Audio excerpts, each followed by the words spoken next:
आपका बीएनएसएस पढ़ रहे हो, फैमिली लॉ पढ़ रहे हो, लॉ ऑफ कॉन्ट्रैक्ट पढ़ रहे हो, सभी क्या है, सभी कहीं ना कहीं लेजिस्लेशन है। तो ये सब क्या है, आपका सोर्स ऑफ लॉ है ही। प्रैक्टिकली देख लो, आप अगर कॉन्ट्रैक्ट करोगे तो आपका जो है कॉन्ट्रैक्ट किस लॉ से गवर्न होगा? इंडियन कॉन्ट्रैक्ट एक्ट से होगा। हिंदू जो शादी करोगे तो शादी कैसे करना होगा? मतलब सेक्शन 3, सेक्शन 5, सेक्शन 7 के हिसाब से करना होगा। सतिंदा में नहीं कर पाओगे, प्रोहिबिटेड रिलेशनशिप में नहीं कर पाओगे। जो उसका दिया हुआ है साथ फेरा वो सब करना पड़ेगा।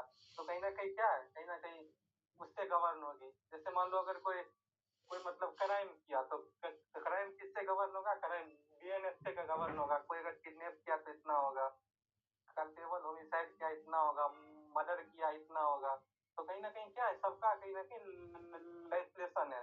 तो ये हम बात करें सदियों पुरानी बात करें, जब ये कानून आया था, मतलब जब ये चीज बोली गई। तो जैसे मान लीजिए इंग्लैंड में आपको क्या बोलते थे, कोडिफाइड लॉ नहीं था। तो उस समय की बात है, तो उस समय ये बात उठी थी क्या लेजिस्लेशन जो है सोर्स ऑफ लॉ हो सकता है या नहीं हो सकता है। ठीक है, तो इस कंसेप्ट आप लोग पढ़िए। हो तो सकता ही है, क्योंकि लेजिस्लेशन से ही लॉ का मेन सोर्स क्या है, लेजिस्लेशन ही है। अब आपको लिखना कैसे है, ये क्या होता है, इम्पोर्टेंट सोर्स ऑफ लॉ होता है, बिल्कुल सही। उसके बाद एक जो मैक्सिम पे है जिसको बोलते हैं लीगिस, तो इसका मतलब होता है लॉ। लेजिस्लेशन है ना, LEGIS, तो अगर ये अगर दो पार्ट में तोड़ दीजिए आप, LEGIS का मतलब होता है लॉ, ठीक है। और जो है एक और होता है ये लोटस, उसका मतलब होता है मेक, मतलब लॉ को बनाना, ये होता है। तो अब जो है कोई भी आप कानून बनाते हैं all method of law making, तो उसे क्या बोलेंगे, लेजिस्लेशन बोलेंगे। तो लेजिस्लेशन क्या होता है, विल ऑफ द लेजिस्लेटर। जैसे कि आपका बीएनएस जो कौन बनाया अभी, पार्लियामेंट बनाई। और पार्लियामेंट क्या है, मतलब क्या है, विल ऑफ द लेजिस्लेटर है। मतलब पार्लियामेंट जो है अपने पुराने जो आईपीसी है वो कहीं ना कहीं मतलब अंग्रेज का कानून है, ये कॉलोनियल लॉ है। हम अपना लॉ बनाए, इंडियन लॉ बनाए। तो जब जो है लेजिस्लेटर का विल हुआ तो उन्होंने बनाया लॉ, कोई बात नहीं, वो पार्लियामेंट होता है। और कहीं कहीं जो लेजिस्लेशन जजमेंट लॉ भी होता है, जैसे आपको बताए थे, जहाँ मान लीजिए वैक्यूम होता है। जैसे मान लीजिए विशाखा गाइडलाइन क्या है, विशाखा गाइडलाइन है वैक्यूम। उस समय जो है मतलब वुमेन जो है काफी कम करती थी काम, मतलब वो जो है ज्यादा हाउसवाइफ की थी। तो ऐसा कोई कानून नहीं था, तो कुछ कुछ वुमेन काम करना शुरू कर दी। तो कहीं ना कहीं क्या होता था, वहाँ जो उनके साथ सेक्सुअल हरासमेंट का केसेस होने लगा। बट उसका कोई कानून था ही नहीं। अब कानून नहीं था तो भाई कौन से सेक्शन में जाओगे? तो कहीं ना कहीं सब सुप्रीम कोर्ट ने जो है इंटरनेशनल लॉ ये सब देख के, ICPR देख के जो है कई सारा गाइडलाइन दिया, जो ऐसे ऐसे ऐसे ऐसे होना चाहिए। तो बाद में जाके उसको क्रिमिनल लॉ में ऐड किया गया। जो आप लोग पढ़े होंगे, स्टोकिंग हो गया, उसके बाद वायरिज्म हो गया, कई सारे जो न्यू जो ये सब पहले नहीं था। स्टोकिंग ये सब पहले नहीं था, तो ये सब क्या हुआ उसी के बाद ऐड होता है। तो जज भी कहीं ना कहीं कानून बना देते हैं। जहाँ जैसे मान लीजिए आप लोग सेकेंड सेमेस्टर में पढ़ोगे DK वासु गाइडलाइन, उस समय पुलिस की एट्रोसिटी बहुत ज्यादा बढ़ गई। तो कहीं ना कहीं क्या हुआ, पुलिस की एट्रोसिटी बढ़ गई, तो कहीं ना कहीं के मतलब कोई उस पे कानून था ही नहीं। क्योंकि पुलिस क्या होता है, स्टेट होता है, स्टेट अपने खिलाफ क्यों ही कानून बनाएगा, क्योंकि सबको कहीं ना कहीं अच्छा लगता है मतलब पावर। तो कहीं ना कहीं तब सुप्रीम कोर्ट ने गाइडलाइन दिया, जो ये होगा बैच लगा के जाओगे, वो उसके घर वाले को इन्फॉर्म करोगे, ये सब होगा। तो ऐसे जैसे अरनेश कुमार का मतलब पुलिस क्या करती थी, जैसे FIR होता था, वो मतलब आदमी को पकड़ के जेल में देती थी। जेल में क्या डालेगी, आपको पता ही होता है, पकड़ने पे कुछ मतलब पैसा वैसा मिल जाता है। लेकिन क्या होता था, इसका भी मिसयूज होने लगा। तो सुप्रीम कोर्ट फिर गाइडलाइन के साथ आई, जो 7 साल से कोई भी कम का जिसमें पनिशमेंट है उसमें तुम गिरफ्तार नहीं करोगे। तो कहीं ना कहीं क्या होता है, जहाँ भी लॉ नहीं होता है वहाँ कहीं ना कहीं जज भी लॉ बना देते हैं। तो ये भी हो गया। तो कहीं ना कहीं क्या होता है, लेजिस्लेशन जो कॉम्पिटेंट अथॉरिटी होता है वो कहीं ना कहीं ड्राफ्टिंग करता है। ड्राफ्टिंग कैसे होता है, सबसे पहले ड्राफ्टिंग किया जाएगा, कोई भी लेजिस्लेशन होगा। BNS जैसे आपका बना, सबसे पहले BNS का क्या हुआ, ड्राफ्टिंग हुआ। उसके बाद क्या हुआ, वो जो है लॉ इनेक्टमेंट के प्रोसेस में पार्लियामेंट को उसकी पास होके क्या लॉ मतलब बन गया। लॉ मतलब वोटिंग वही प्रेसिडेंट का कंसेंट मिला, लॉ बन गया। फिर क्या हुआ, होम मिनिस्ट्री ने जो अपने वेबसाइट पे दिया था, जो आज से मतलब ये न्यू लॉ कोडिफाई हो गया, BNS IPC खत्म हो गया। तो ये मतलब 4 प्रोसेस होते हैं। पहले ड्राफ्टिंग किया जाता है, फिर इनेक्ट किया जाता है, फिर लॉ को मेक किया जाता है, फिर उसको कोडिफाई किया जाता है। कोडिफाई क्यों किया जाता है? वेलफेयर ऑफ पीपुल में। तो आप लोग पढ़े किसी के साथ वो नहीं हो, किसी के साथ गलत नहीं हो। लॉ कोडिफाई रहेगा, अच्छा रहेगा। मर्डर है तो अमीर के लिए भी मर्डर सेम चीज होगा और गरीब के लिए भी सेम चीज होगा मर्डर। ये नहीं जो अमीर के लिए अलग परिभाषा हो जाएगा मर्डर का, गरीब के लिए अलग हो जाएगा, जिससे क्वालिफाई किया जाता है। अब देखिए इतना तो आप लोग थ्योरी में लिखोगे जो क्या क्या क्या होता है लेजिस्लेशन। अब आप लोग आओगे जो दो प्रकार का होता है लेजिस्लेशन, एक होता है सुप्रीम लेजिस्लेशन, एक होता है सबऑर्डिनेट लेजिस्लेशन। सुप्रीम लेजिस्लेशन क्या होता है? जो आप लोग पढ़े होंगे उसका कैल्शियम तो आपको हटा दिया गया, बहुत इंपॉर्टेंट मतलब चैप्टर था। सुप्रीम लेजिस्लेशन होता है ग्रैंड लॉ, मतलब जहां से जो पावर का मतलब डेरिवेशन होता है सबसे ऊपर वही होता है। ये आप लोग उससे पढ़ेंगे, ऑस्टिन का थ्योरी में पढ़े होंगे। सोवरेन कहीं ना कहीं क्या होता है? सोवरेन का मतलब क्या? जो जिसके ऊपर कोई हो ही नहीं, वो सबसे ऊपर होता है, वो इनडिसिबल होता है, इनसेपरेबल होता है, अनअकाउंटेबल होता है। इस प्रकार से सुप्रीम का मतलब क्या? जो सबसे सुप्रीम हो लॉ बनाने में। और एक होता है सबऑर्डिनेट, तो वो कहीं ना कहीं सुप्रीम के नीचे आता है। क्या होता है वो आपको बताएंगे, समझ में आ जाएगा। सुप्रीम क्या होता है? सुप्रीम होता है जो सोवरेन के द्वारा डायरेक्ट बनाया जाता है लॉ। सोवरेन जैसे इंडिया में कौन लॉ बनाती है? पार्लियामेंट बनाती है, और कभी कभी जज भी बना देते हैं। बस जज का काम है क्या? क्या काम है? लॉ को इंटरप्रेट करना। तो लॉ कौन बनाएगी? मतलब पार्लियामेंट का काम है लॉ बनाना। तो कहीं ना कहीं पार्लियामेंट इंडिया में क्या है? सॉवरेन है। तो वही क्या, जैसे आपका बीएनएस हो गया, बीएनएसएस हो गया, कॉन्स्टिट्यूशन हो गया, ये सब क्या है? सुप्रीम लेजिस्लेशन है। इसे सॉवरेन ने आप अपने आप बनाई है। तो आप बोलेगा भैया सॉवरेनेट लेजिस्लेशन क्या है? देखिए सॉवरेनेट लेजिस्लेशन को प्रैक्टिकली में समझा देते। मान कोरोना काल आ गया था, बिल्कुल कोरोना काल गया था। कोरोना काल आया था तो क्या होता? क्वारंटीन में रहो, उसके बाद घर से बाहर नहीं निकलो, भीड़ भाड़ मत लगाओ। तो ये सब क्या था? ये सब क्या कानून था? बताओ आप। ये सब कौन कानून में लिखा गया है जो आपको क्वारंटीन किया जाएगा? कौन कानून में लिखा गया है तुम घर से मत निकलो? ये कहीं नहीं लिखा गया है। बट क्या होता है, आप लोग जब आर्टिकल 73 पढ़ोगे और आर्टिकल 162 पढ़ोगे तो इसमें दिया गया है एग्जीक्यूटिव के पास उतना पावर होता है जितना एक्सटेंड तक पार्लियामेंट कानून बना देती है।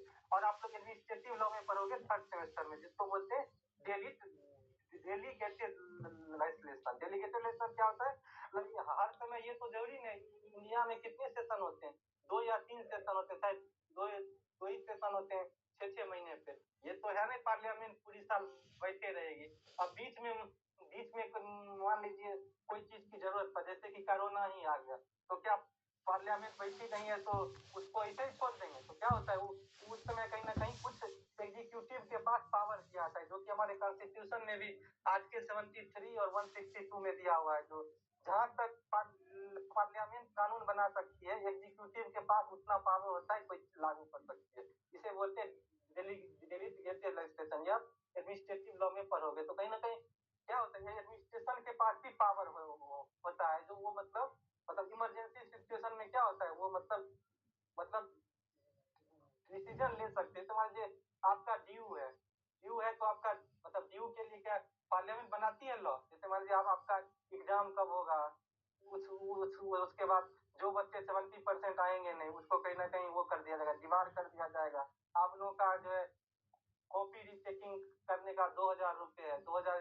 रीचेकिंग करोगे, फिर आपका रीचेकिंग होगा। कहीं ना कहीं एक प्रोसेस है। ऐसे आपका क्लास होगा, ये प्रोसेस है, ये एडमिशन का। ये तो क्या बनाती है? ड्यू बनाती है। तो क्या पार्लियामेंट बनाई है ड्यू का? तो यही होता है। तो मतलब ये होता है सुप्रीम जो पार्लियामेंट बनाती है, सबऑर्डिनेट क्या हो?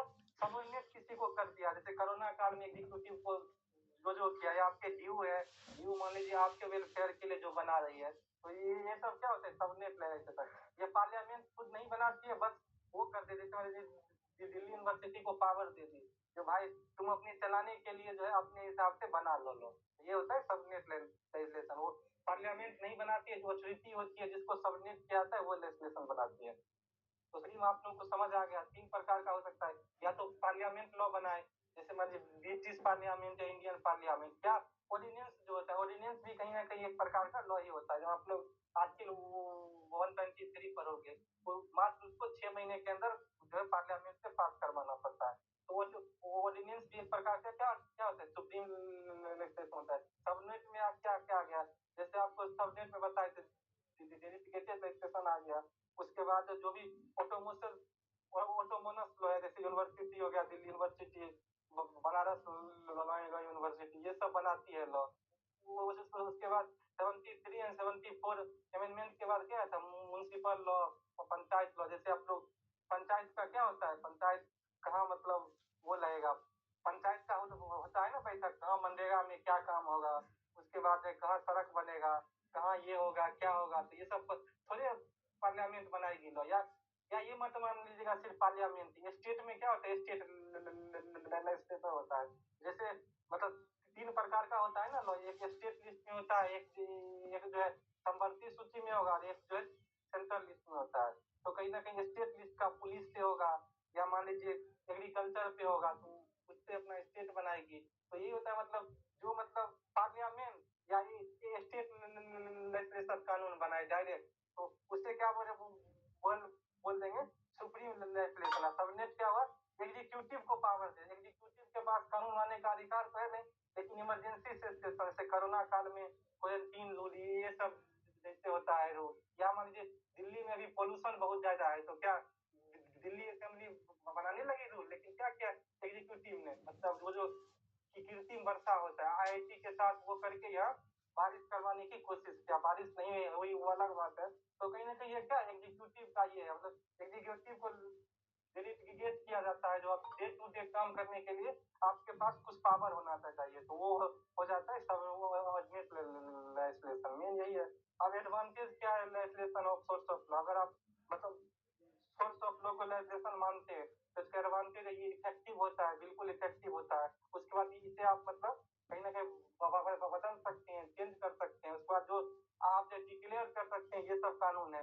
कोडिफाई होता है, काफी फायदा है। कोडिफाई के बाद क्या होगा, वेलफेयर ऑफ पीपुल के लिए होगा, सबके लिए बराबर होगा, सबको पता होगा हमारा कानून क्या है। अब इसका जो डिसएडवांटेज क्या होता है, कभी कभी क्या होता है लेक ऑफ क्लैरिटी होती है, और इसका डिसएडवांटेज क्या होता है, तो मानिए कानून बन तो जाता है, बट सबको जो है जुडिशियल स्क्रूटनी से कहीं ना कहीं गुजरना पड़ता है। जैसे कि आप लोग देखे होंगे अभी कुछ दिन पहले जो है ये इलेक्टोरल बॉन्ड जो था 3-4 साल पहले, मतलब वो जो है स्कीम निकली थी, और 4 साल तक जो है जिसको जो आप पैसे दिया, और 4 साल बाद जो सुप्रीम कोर्ट बोले ये कानून सही नहीं है। अभी जैसे कई सारे ऐसे कानून आते हैं, सरकार बना देती है, 3-4 साल जो है उस कानून को, जब आप लोग कोई बिजनेस करिएगा तो कई सारे ऐसे टैक्स कानून होते हैं।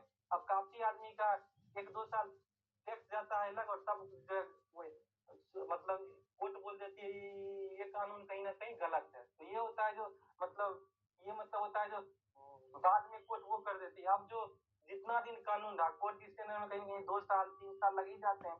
अब 2-3 साल तक जो काम हुआ उसका क्या, उसको देखने वाला कोई नहीं है। कुछ मान लीजिए जैसे टैक्स का कोई कानून बना, आपने टैक्स दे दिया और किसी ने टैक्स नहीं दिया, आपका तो 2 साल का पैसा बर्बाद हो गया, और 2 साल जो नहीं दिया उसको तो फायदा हो गया, बस इसको देखने वाला नहीं है। तो ये सब इसका डिसएडवांटेज हो गया। तो ये 10 नंबर में आएगा, बोलो अब लिख लोगे, बताओ बताओ, समझ में आया?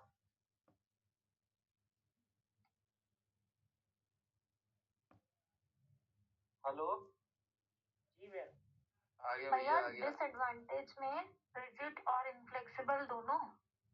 हाँ मतलब रिजिड मेन इसका ये है, जो मान लीजिए जो जुडिशरी होता है वो एक ही बार 2-3 साल बाद कहता है ये कानून ठीक नहीं है।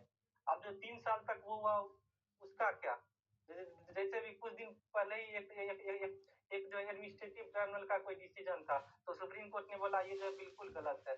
अब 3 साल तो जो ट्राइब्यूनल है वो मतलब डिसीजन दे रही, तो उसका क्या होगा, ये जो सबसे बड़ी दिक्कत है इसकी। आप बताइए। ओके भाई, ठीक है, समझ में आ गया। अब आते हैं प्रेसिडेंट। देखिए सब सुप्रीम तो समझ गए ना, आईपीसी बीएनएसएस कॉन्स्टिट्यूशन ये सब हो गया, जो आपका पार्लियामेंट बनाई है। सबने जैसे आपका बोल रहे हैं जैसे डे टू डे, मान लीजिए इसमें दिल्ली में अगर बहुत ज्यादा पोल्यूशन हो गया, तो क्या दिल्ली की असेंबली है या पार्लियामेंट है, क्या मतलब पोल्यूशन पे कानून बनाएगी? नहीं बनाएगी। ये क्या होता है, एग्जीक्यूटिव का डे टू डे वर्क के लिए एग्जीक्यूटिव को पावर दे दिया जाता है। बिना लॉ का तो कोई काम होगा नहीं, तो एग्जीक्यूटिव क्या आईटी के साथ एक पावर ओवर अपना बना के, अपना एग्रीमेंट बना के यहाँ बारिश कराने की कोशिश हुई। जैसे आपका एग्जाम्पल दिया दिल्ली यूनिवर्सिटी का, क्या पार्लियामेंट के पास इतना टाइम है जो आपका दिल्ली यूनिवर्सिटी का लॉ बने, जो कब एग्जाम होगा, क्या मतलब एवोल्यूशन होगा, क्या कैसे होगा, कई सारे चलते हैं। तो ये मतलब क्या होता है, मतलब आपको सबऑर्डिनेट कर दिया था एग्जीक्यूटिव को, आप काम करो डे टू डे वाला, उसमें पार्लियामेंट को कोई काम नहीं है। मतलब ये होता है सबऑर्डिनेट, मतलब ये होता है जैसे पंचायत हो गया, म्यूनसिपैलिटी हो गई, भाई कहाँ सड़क बनना है, कहाँ क्या है, कहाँ पानी नहीं है, तो इस पे कानून क्या, पार्लियामेंट स्टेट इसके पास इतना टाइम है जो अभी विजयनगर में एक सड़क बनना है या कहीं भी एक सड़क बनना है, यहाँ सीवर डालना है, तो ये सब क्या होता है, सबऑर्डिनेट लेजिस्लेशन है। मतलब जो पावर दे दिया जाता है वो उसके नीचे के अथॉरिटी को, वो अपना काम करती है डे टू डे, ये होता है सब सबऑर्डिनेट लेजिस्लेशन। आगे आप समझ में बताइए, सुप्रीम और सबऑर्डिनेट। ठीक है, अब एग्जाम में लिख लोगे। ये क्या सबऑर्डिनेट ऑटोनोमस, अरे ऑटोनोमस लेजिस्लेशन कुछ नहीं होता है, ऑटोनोमस बॉडी होता है, जैसे कि आपका दिल्ली यूनिवर्सिटी है या कोई भी, कई सारे ऑटोनोमस बॉडी है हमारे उसमें। इस टॉपिक का क्या नाम है? इसका नाम है legislation at source of law, ये 10 नंबर में आ जाता है। ठीक है, लिख लोगे ना पूरा, legislation at source of law. अब आते हैं दूसरा टॉपिक, बहुत इंपॉर्टेंट है, precedent as source of law. ये भी जो है 10 या 20 नंबर में आ सकता है, 20 में भी ये पूछ देता है कभी कभी। तो आ जाए precedent as source of law पे। कोई नहीं, प्रीवियस ईयर दिखाएंगे ना, अभी समझ में आएगा कितना पूछा हुआ है, बस मतलब 15-20 मिनट में खत्म होगा क्लास, फिर प्रीवियस ईयर पे चल देंगे। तो फिर से precedent as source of law पे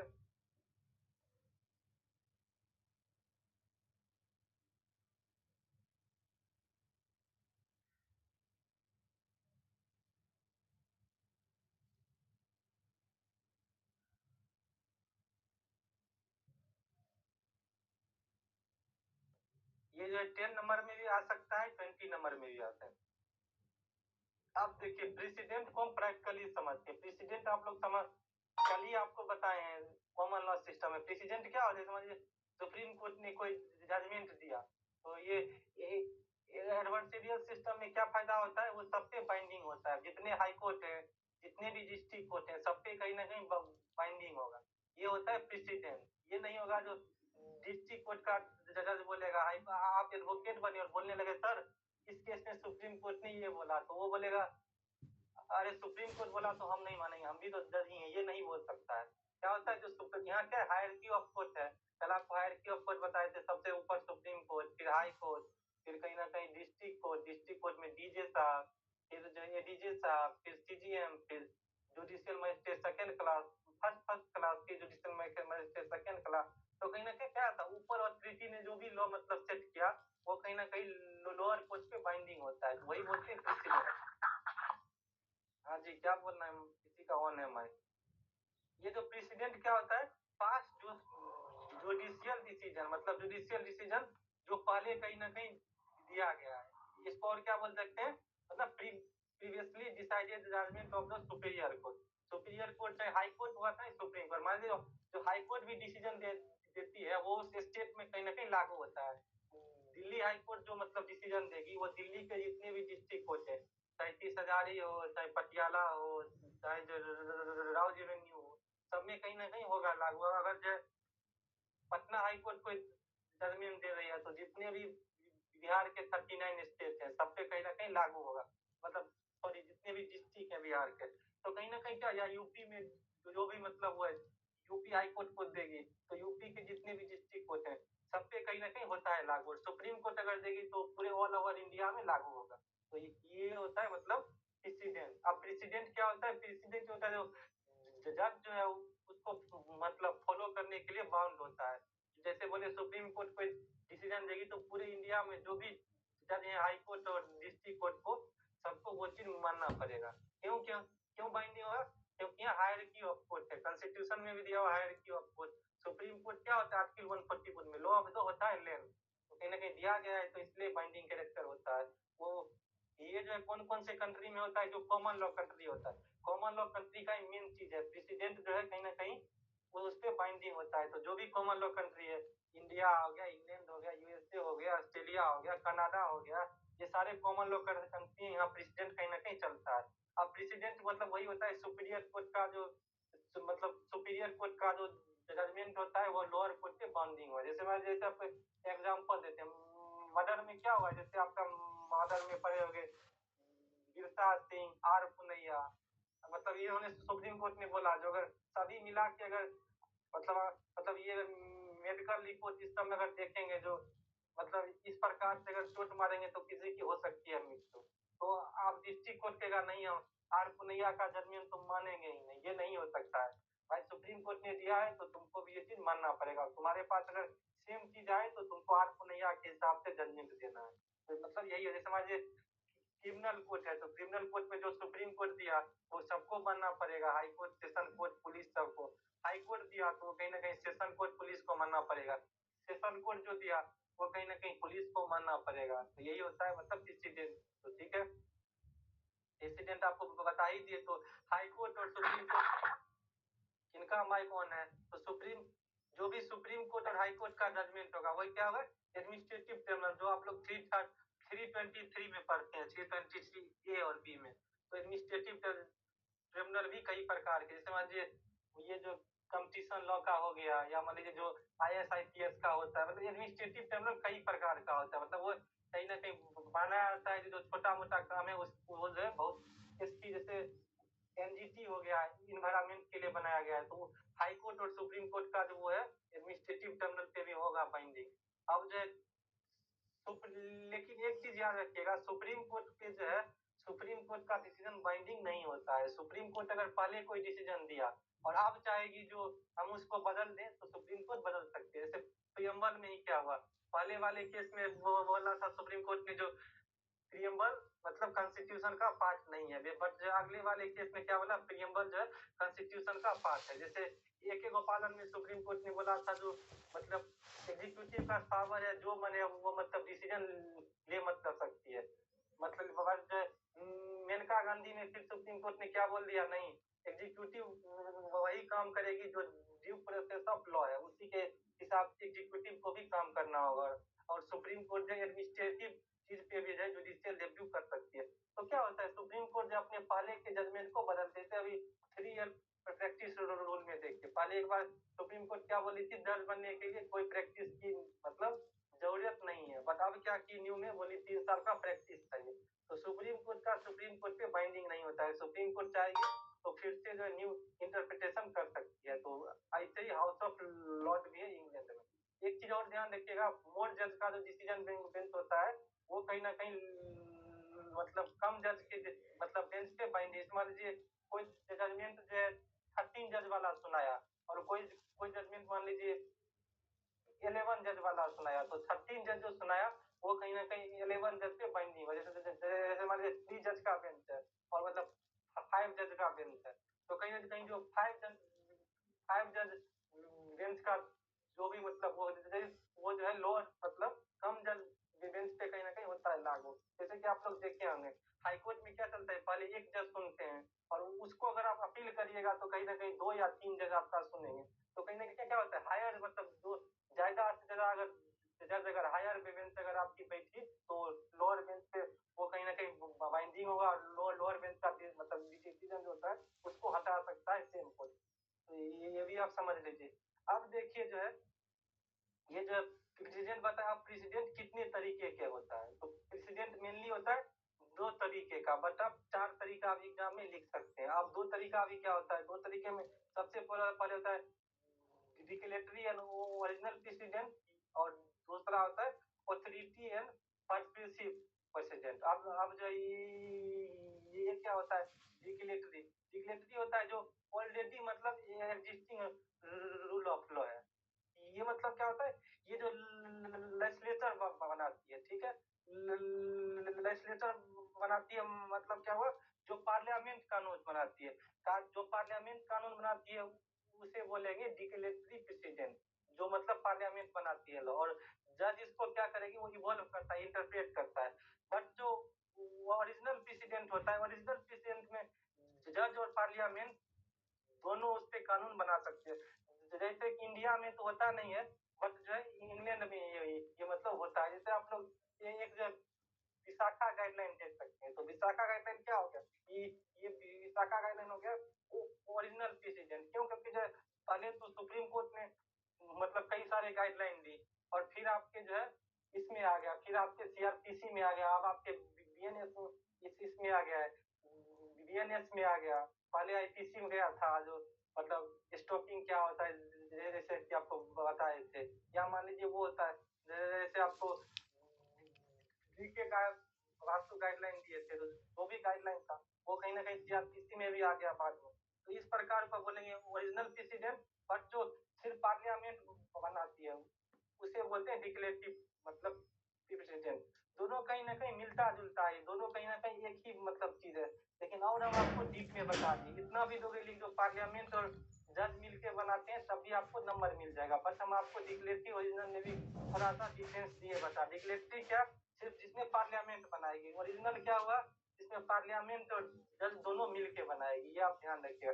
डिक्लेरेटिव में क्या होगा? पार्लियामेंट तो बनाएगी लॉ, और जो जज साहब उसको इवॉल्व करेंगे। जैसे आपका सेक्शन 69 है, ये काफी एम्बिगुअस है, मतलब इसका जो आपका बीएनएस का है। तो पहले जो भी सेक्शन 69 में इनके था, उस पे जो रेप का सेक्शन लगता था, बट आपके सेक्शन 69 में लिखा गया है नॉट ए रेप। तो भाई क्या होगा?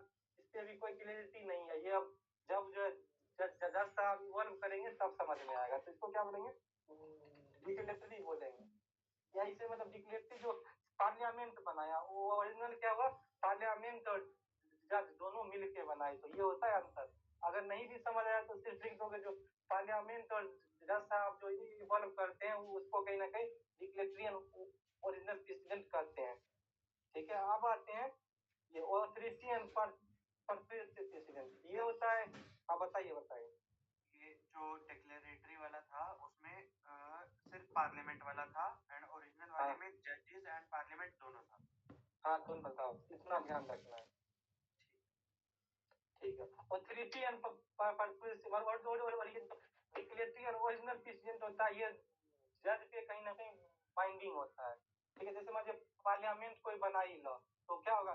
जैसे बीएनएस हो गया, बीएनएसएस हो गया। जैसे बीएनएसएस में लिखा है जो इतने दिन में आपको ट्रायल करना होगा, इतने दिन में कॉग्निजेंस लेना होगा, तो जज पे ये चीज क्या होगी?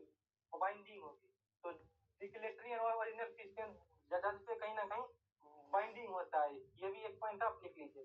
But authority and perpetual president है, ये जज जो है मतलब ऑब्लिगेशन नहीं है बाइंडिंग के लिए, मान भी सकता है, नहीं भी मान सकता है, बात उनको कंसिडरेशन मिलेगा। जैसे आपको एग्जांपल देखते हैं, जैसे मान लीजिए दिल्ली हाई कोर्ट ने कोई जजमेंट दिया, और तो दिल्ली हाई कोर्ट को जजमेंट दिया, तो दिल्ली के सभी कोर्ट के लिए मतलब क्या हो जाएगा? वो ओरिजिनल प्रेसिडेंट हो जाएगा। बट मान लीजिए कोई इलाहाबाद हाई कोर्ट हो गई, पंजाब हाई कोर्ट हो गई, पटना हाई कोर्ट हो गई, क्या ये सब high court Delhi high court का जजमेंट मानने के लिए है? बाइंडिंग नहीं है। दिल्ली हाई कोर्ट में जैसे आप लोग सेक्शन 9 ऑफ मतलब फैमिली लॉ का केस पढ़िएगा। ठीक है, सेक्शन 9 में ये वो पंजाब हाई कोर्ट क्या बोलती है? पत्नी को कहीं ना कहीं पति के पास जाना पड़ेगा। वो जो कमलावती कुछ ऐसे ही केस है। बट जो दिल्ली हाई कोर्ट सीमा गढ़वाल में क्या बोलती है? नहीं, पति पत्नी दोनों को कहीं ना कहीं मतलब दोनों की इक्वलिटी है, दोनों कहीं ना कहीं रोजगार कर सकते हैं। तो कोई जरूरी नहीं है पत्नी को कहीं ना कहीं पति के पास हो जाना पड़े। तो ये जरूरी है, हर एक हाई कोर्ट का अलग अलग व्यू कहीं ना कहीं होता है। समझ लीजिए पोस्को केस है, पोस्को केस में क्या होता है? मतलब 18 ईयर्स से कम का अगर लड़का लड़की दोनों है, दोनों अगर भाग के शादी कर गया, तो मतलब क्या होगा, कैसे होगा? तो दिल्ली हाई कोर्ट इसमें अलग बोलती है, पंजाब हाई कोर्ट अलग बोलती है, केरल हाई कोर्ट अलग बोलती है, इलाहाबाद हाई कोर्ट अलग बोलती है। मतलब सबका कहीं ना कहीं मतलब डिफरेंस होता है कल्चर का। दिल्ली हाई कोर्ट क्या होगी? थोड़ा मॉडर्न थिंकिंग रखेगी। वही जो है पंजाब हाई कोर्ट हो गया, इलाहाबाद हाई कोर्ट हो गया, ये सब थोड़ा मतलब थोड़ा सोसाइटी को देख के जजमेंट देती है। तो इस प्रकार का आप मतलब अंतर देख सकते हैं। तो यही होता है ऑथोरिटी परपेचुअल। जैसे दिल्ली हाई कोर्ट कोई जजमेंट दी तो इलाहाबाद हाई कोर्ट का जज जो है सुन सकता है, वो दिल्ली हाई कोर्ट ने इस चीज पे ये चीज बोला, बट मन है तो इलाहाबाद हाई कोर्ट का जज वो चीज माने, नहीं तो एक न्यू मतलब इंटरप्रिटेशन दे। मतलब ये होता है पर्सपेक्टिव डिसीजन, मतलब ऑब्लिगेशन नहीं है, कंसिडरेशन लेके सुन सकती है। अच्छा उस हाई कोर्ट का ये वाला जजमेंट ठीक है, हम इसको मान भी सकते हैं। अब मन है तो माने, नहीं मन है तो नहीं माने। ये अलग, जैसे अलग अलग हाई कोर्ट का होता है सब, जो है कहीं ना कहीं दूसरे हाई कोर्ट पे पर्सपेक्टिव उसका वो होगा, मन है तो माने, नहीं मन है तो नहीं माने। ये हो गया ये। उसके बाद आते हैं एब्सोल्यूट ऑथोरिटी प्रेसिडेंट क्या होता है। ये होता है जो भी मतलब डिसीजन जैसे सुप्रीम कोर्ट का है वो सभी पे बाइंडिंग होगा, मतलब एब्सोल्यूट बाइंडिंग होगा। ये होता है एब्सोल्यूट ऑथोरिटी प्रेसिडेंट, मतलब जो भी प्रेसिडेंट है वो सभी कोर्ट पे एब्सोल्युटली होगा बाइंडिंग। और एक होता है कंडीशनल, कंडीशनल ये होता है बाइंडिंग तो होगा लेकिन कुछ चीज गलत है, उसको आप पार्लियामेंट सही करे, नहीं तो जज को ही कहीं ना कहीं सही करना पड़ता है। जैसे कि आपको बताए थे, मतलब क्या होगा इंटरेस्ट ऑफ जस्टिस के लिए उसे कहीं ना कहीं रिवर्स या ओवर रूल करना। वैसे आपको एक गोपालन हुआ था, एक गोपालन में बोला था एडमिनिस्ट्रेटिव को जो मन है करेगा और जज उसको नहीं सुनेंगे। ऐसे में तो एग्जीक्यूटिव को जो मन है वो मतलब करेगा। अभी एग्जीक्यूटिव में जैसे बीजेपी की गवर्नमेंट है तो दूसरे पार्टी का जो भी मतलब पोजीशन है सबको पकड़ के जेल में डाल देगी, तो ये तो सही नहीं है।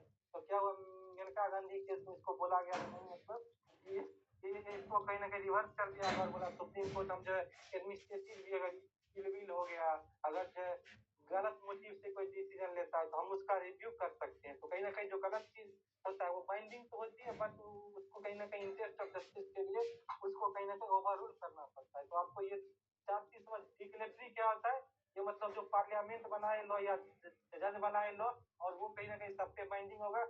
और ट्रीटिंग एंड पर्सपेसिव क्या होगा, ये कहीं ना कहीं सिर्फ ऑब्लिगेशन है, माने तो माने, नहीं माने तो कोई नहीं, कोई दिक्कत नहीं। जैसे हमारे दिल्ली हाई कोर्ट का जजमेंट इलाहाबाद हाई कोर्ट और पंजाब हाई कोर्ट पे लागू नहीं होता है, सिर्फ जो है कंसिडरेशन लेगा लेकिन मानने की कोई जरूरत नहीं है। एब्सोल्यूट क्या होता है, जो है वो कहीं ना कहीं मानना ही पड़ेगा। मानने जैसे हमारे आर्टिकल 142 सुप्रीम 141 सुप्रीम कोर्ट का जजमेंट पूरे देश पर कहीं ना कहीं लागू होगा। कंडीशनल क्या होता है, मान तो रहा है बट कहीं ना कहीं इसमें कुछ गलती है, कहीं ना कहीं इसको जो है आगे चाहे पार्लियामेंट बदल दे या जज को कहीं ना कहीं ओवर रूल इसको करना होगा। जैसे बहुत बार होता है, मतलब सुप्रीम कोर्ट के जो है कोई जज जो है कोई सा डिसीजन देती है जो है देश को उसका गलत इम्पैक्ट आता है, तो कहीं ना कहीं रिव्यू जैसे SC ST में वो बोला गया था एंटी मिलेगा। सुप्रीम कोर्ट ने ये बात बोले थे तो इसका देश में बहुत ज्यादा विरोध। जैसे आपके IPC में ही है, क्या था BNS में तुकाराम केस, तुकाराम केस में क्या हुआ था, सुप्रीम कोर्ट ने बोला था जो ये जो लड़की है, लड़की के मतलब कोई चोट उट नहीं है तो कांस्टेबल जो है उसको कहीं ना कहीं वो कर दिया गया था, रिहा कर दिया गया। तो क्या हुआ इसका बहुत विद्रोह मतलब वो विरोध हुआ, तो फिर क्या हुआ अमेंडमेंट एक्ट आया और इस डिसीजन को रिव्यू कर दिया गया। हमारे दिल्ली के जो दिल्ली यूनिवर्सिटी के प्रोफेसर थे उन्होंने जो प्रोफेसर बख्शी थे उन्होंने बोला था जो पैसिव कंसेंट का ये मतलब नहीं होता है जो हम कंसेंट दिए हैं। पुलिस स्टेशन में कोई लड़की गई और उसके भाई पति को पकड़ लिया है, वो तो इतनी डरी हुई है, वो अगर कोई विरोध नहीं किया तो ये नहीं हुआ वो कंसेंट दिया। तो इसका मतलब ये होता है जजमेंट कोई गलत आया तो कहीं ना कहीं ओवर रूल करो या चेंज करो, वो होता है कंडीशनल। ये चीज इतना समझ में आ गया चारों प्रकार का डिसीजन। बताओ कोई दिक्कत है बोलो, फिर से बोल देते हैं। ये दूसरे वाली अथॉरिटी और पर्सुएटिव वाले एक बार वापस समझा। ये होता है जो जज कंसिडरेशन लेगा बट ऑब्लिगेशन नहीं है मानने के लिए। जैसे बोल रहे थे आपको इलाहाबाद हाई कोर्ट का जजमेंट है, वो दिल्ली हाई कोर्ट पर्सुएसिव लेगी तो हाँ ये इलाहाबाद हाई कोर्ट बोली है, बट दिल्ली हाई कोर्ट मानने के लिए बाध्य नहीं है। तो ये इनमें डिफरेंस है या फिर सेम है, मतलब ये चीज के टर्म है या फिर डिक्लेरेटिव और ओरिजिनल में तो जैसे डिफरेंस था ना? नहीं, ये इस दोनों को सेम ही बोलते हैं, ये होता है सेम ही है। हाँ, डिक्लेरेटरी और ओरिजिनल भी सेम ही है, हम आपको थोड़ा ज्यादा डिफरेंस बता, इतना पढ़ना नहीं है। डिक्लेरेटरी ओरिजिनल में भी बता दीजिए जो पार्लियामेंट या जज जो लॉ बनाए वो सभी पे बाइंडिंग होगी तो वो कहीं ना कहीं होगा होती है डिक्लेरेटरी और ओरिजिनल केसेस है। अब उतना डीप में मत नहीं भी पड़ेगा। अच्छा ठीक है एक कंडीशनल वाला भी वो टाइप के में कंडीशनल ये कंडीशनल ये हुआ जो मतलब कोई अगर गलत डिसीजन आ गई तो कहीं ना कहीं वो उस पर बाइंडिंग तो है। सुप्रीम कोर्ट का जैसे तुकाराम वाले मथुरा केस में डिसीजन गलत आ गए तो कहीं ना कहीं उसे ओवर रूल कर दो या कहीं ना कहीं उसे बदल दो, ये मतलब इंटरेस्ट ऑफ जस्टिस के लिए बाइंडिंग तो है। बट इंटरेस्ट ऑफ जस्टिस के लिए उसे बदल दो, वो सही कंडीशनर। इतना आप लोग लिख दोगे मोर देन सफिशिएंट है। अब आपको जो बताते हैं ये लिख दोगे तो और ज्यादा आपके नंबर बनेंगे। ये कहीं ना कहीं बहुत बच्चे का क्लियर ही नहीं होता है। ये काफी मतलब टिपिकल पॉइंट है। स्टेट डिसाइसिस, रेशियो डिसीजेंसी और ऑबिटर डिस्टा, ये कहीं ना कहीं तीन चीज होता है। ये आप लोग ध्यान से सुनिए। स्टेट डिसाइसिस क्या होता है, मतलब ये स्टेट डिसाइसिस एक कहीं ना कहीं ये है, इसके मतलब होता है जो भी प्रेसिडेंट है वो कोर्ट को फॉलो करना चाहिए। क्यों फॉलो करना चाहिए? क्योंकि मान लीजिए एक बार जो कोर्ट डिसीजन दे दी, वो कहीं ना कहीं डिसीजन वो कहीं ना कहीं मतलब बार बार मतलब कोर्ट उसी बात पे डिसीजन नहीं देगी। मतलब दूसरे कोर्ट को कहीं ना कहीं वो जो प्रेसिडेंट है वो मानना चाहिए। इसी को बोलते हैं स्टेट डिसीजन। जैसे मान लीजिए कॉन्ट्रैक्ट लॉ में क्या है, माइनर के साथ कॉन्ट्रैक्ट करोगे तो वो वाइड ऑफ इनिशियो होगा। तो ये कहीं ना कहीं डिसीजन दे दिया, इनका माइक ऑन है। तो स्टेट का ये मतलब है अगर ये जो डिसीजन दे दिया गया कोर्ट के द्वारा, जो कॉन्ट्रैक्ट माइनर के साथ वाइड होगा, तो ये नहीं जो बार बार कोर्ट डिसीजन दे। अब इस डिसीजन को जो है सभी कोर्ट को मानना चाहिए, यही होता है स्टेट डिसीजन। जो भी प्रेसिडेंट है ये मतलब एक प्रकार का इससे ये कहता है जो प्रेसिडेंट है वो कहीं ना कहीं कोर्ट को मानना चाहिए। इसी को बोलते हैं स्टेट डिसीजन। ये मतलब एक बार डिसीजन हो चुका है, मान लीजिए माइनर कॉन्ट्रैक्ट किया। अभी ये केस जो मान लीजिए यहाँ आ गया, मान लीजिए गाजियाबाद में आ गया, गाजियाबाद डिस्ट्रिक्ट कोर्ट। तो गाजियाबाद डिस्ट्रिक्ट कोर्ट क्या करेगी, फिर से लॉ पड़ेगी नहीं। गाजियाबाद डिस्ट्रिक्ट कोर्ट क्या करेगी, ये बोल देगी अरे एक बार डिसीजन आया है जो माइनर के साथ कॉन्ट्रैक्ट है बाइंडिंग नहीं होगा। तो कहीं ना कहीं क्या होगा, फिर जो बाइंडिंग नहीं होगा तो कहीं ना कहीं क्या होता है, इसी को बोलते हैं स्टेट डिसाइसिस। ठीक है, अब देखिए अब आते हैं रेशियो डिसीजन भी। एक होता है रेशियो डिसीजन भी, एक होता है ऑबिटर डिस्टा। ये दो चीज ध्यान रखिएगा। देखिए ये क्वेश्चन है, हाँ बताइए कंडीशनल में तो गवर्नमेंट और जज का दोनों का वो डिसीजन चेंज कर सकते हैं। हाँ मतलब वो ओवररूल कर देना चाहिए। हाँ दोनों कर सकते। ठीक है, तो ये स्टेट डिसाइड क्या प्रेसिडेंट कहीं ना कहीं बाइंडिंग होगा, ये आप लोग समझ गए। अब होता है दो प्रकार का किसी भी जजमेंट में, रेशियो डिसीजन दी, ऑबिटर डिस्चार्ज। ठीक है, अब देखिए ऑबिटर जैसे आप लोग वही लिखते होंगे, जैसे आप लोग कोई केस पढ़े हुए केसमेट में, तो मतलब क्या होता है कोई भी केस होता है तो उसमें जो कोई भी केस कितने पेज का होता है, 20 पेज 30 पेज। ये तो है ना जो डिसीजन एक भी ये मतलब कोर्ट क्या होती है, बोलती है ये वाले स्कूल में ये हुआ था, ये वाला जजमेंट पे ये मतलब कहा गया था, दोनों पार्टी का ये है। कहीं ना कहीं काफी सारा कोर्ट जो है मतलब इवॉल्व कर करके लास्ट में जजमेंट देती है।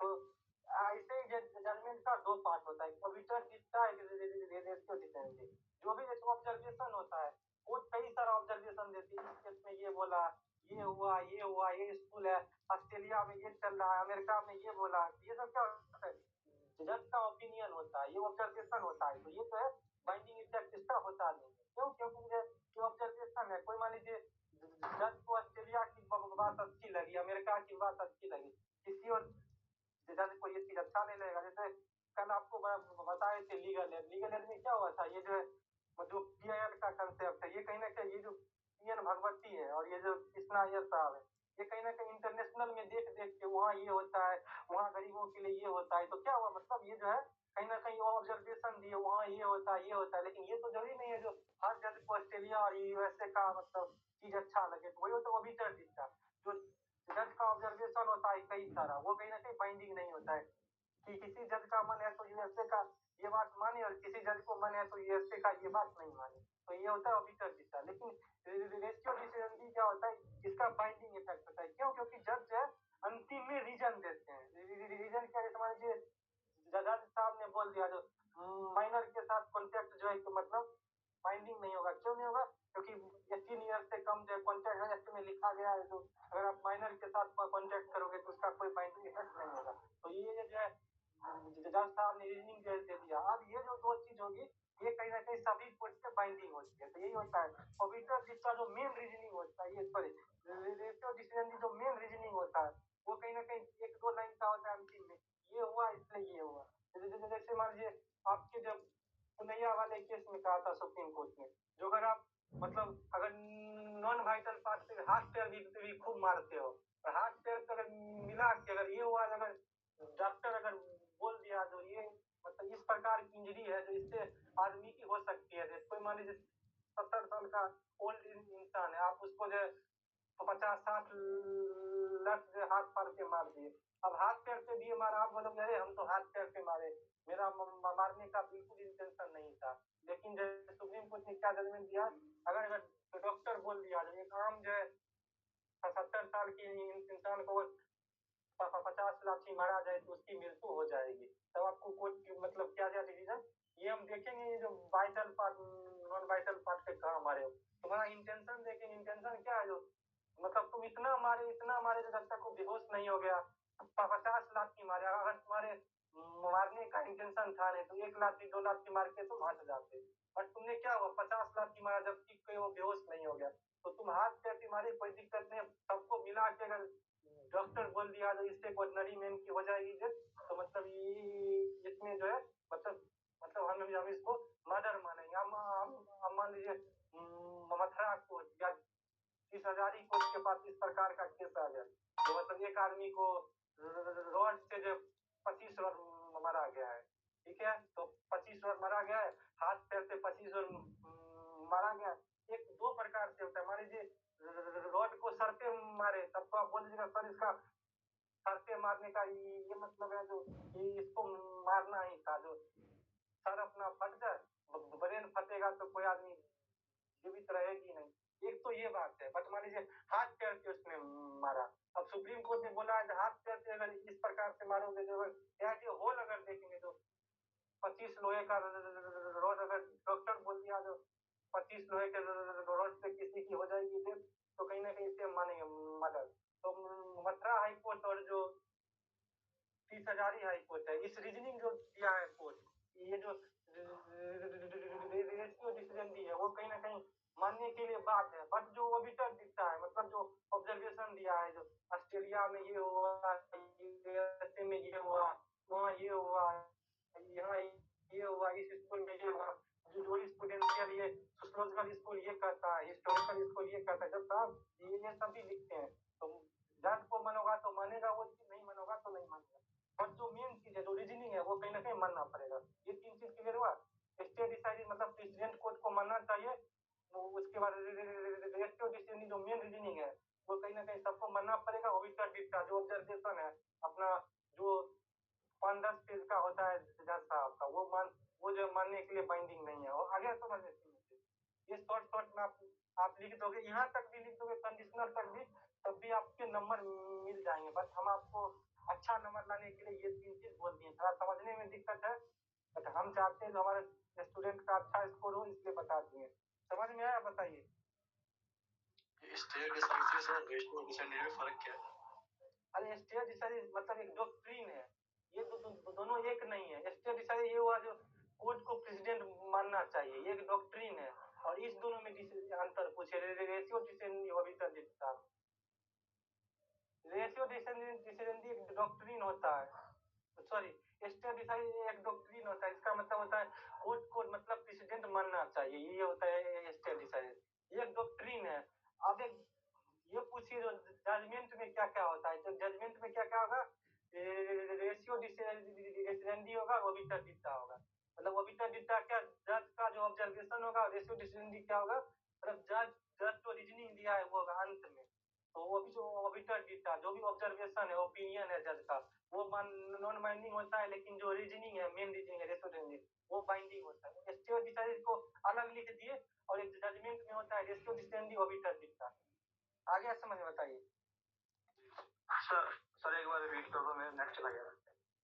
ठीक है, स्टेट डिसाइड का ये मतलब होता है जो सभी कोर्ट को प्रेसिडेंट मानना चाहिए, तो ये समझ लीजिए, और कॉपी पे लिख लीजिए जजमेंट, एक जजमेंट में 2 चीज होगा, रेशियो डिसीडेंडी ऑबिटर डिटा, अब ऑबिटर डिटा क्या होता है, ऑब्जर्वेशन जैसे बनाए थे यूएसए में ये हुआ, हिस्टोरिकल स्कूल में ये हुआ, अब दूसरे जज को मन होगा हिस्टोरिकल स्कूल मानेगा, चाहे यूएसए में क्या हुआ मानेगा, वो कोई जरूरत नहीं है, तो ऑबिटर डिटा नॉन बाइंडिंग होता है, बट रेशियो डिसीडेंडी जो है जो रीजनिंग दिया जाता है वो जो रीजनिंग का बाइंडिंग इफेक्ट, जैसे माइनर कॉन्टेक्ट जो है वाइड ऑफ इनिशियो है, ये कहीं ना कहीं रीजनिंग दिया जाएगा, जो कॉन्टेक्ट एक्ट में में लिखा गया ये होता है, माइनर के साथ कॉन्टेक्ट आप नहीं कर सकते हो, तो वो कहीं ना कहीं जो रीजनिंग होता है वो कहीं ना कहीं बाइंडिंग होगा। तो क्या बाइंडिंग हो जाएगा, तो कोई भी अगर माइनर कॉन्टेक्ट रहेगा तो वो वाइड हो जाएगा। अब जो 30,000 का जज है, चाहे गाजियाबाद का जज है, वो सबको ये बात मानना पड़ेगा। अगर गाजियाबाद में अगर केस आया जो माइनर के साथ कोई कॉन्टेक्ट हुआ तो वो वाइड ऑफ इनिशियो है, तो गाजियाबाद कोर्ट को भी डिसीजन देना पड़ेगा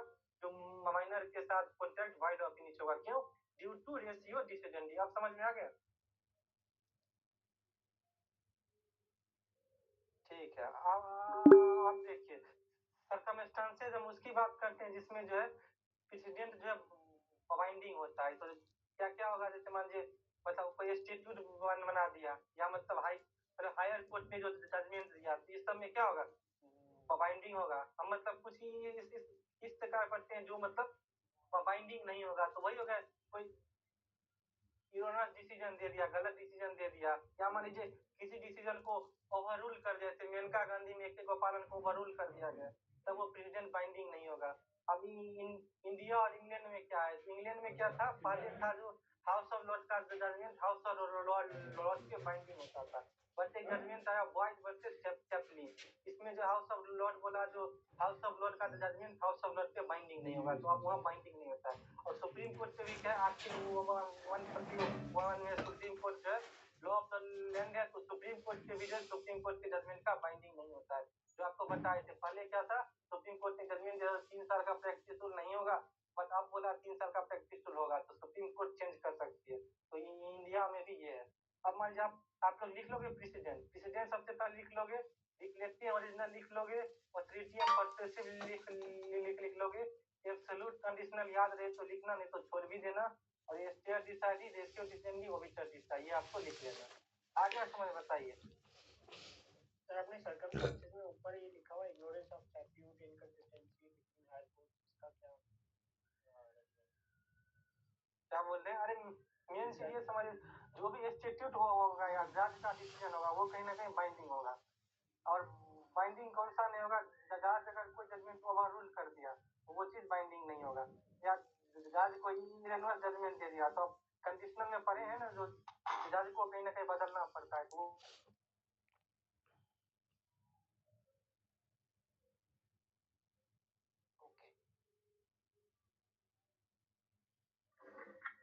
आपकी रेड चली गई है।